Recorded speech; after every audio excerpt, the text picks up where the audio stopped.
Глава Ингушетии Юнусбек Евкуров принял участие в заседании Совета при полномочном представителе президента России в СКФО Олега Белавинцева, в ходе которого рассмотрели вопрос обеспечения экологической безопасности в регионах округа.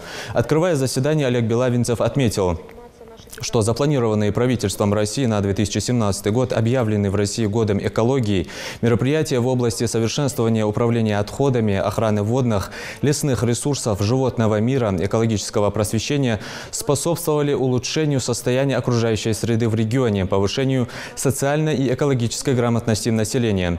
Тем не менее, для всех субъектов округа актуальными остаются проблемы в сфере обращения с отходами, загрязнения водных объектов, а также ликвидации накопленного экологического ущерба, что, по мнению Олега Белавинцева, требует принятия дальнейших безотлагательных мер.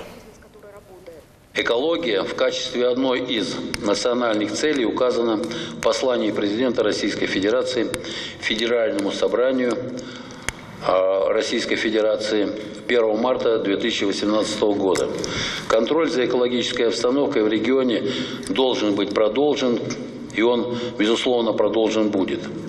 Доклады о проблемных вопросах в области экологической безопасности, а также о результатах реализации мероприятий плана года экологии в 2017 году в Северо-Кавказском федеральном округе будут сегодня представлены к обсуждению.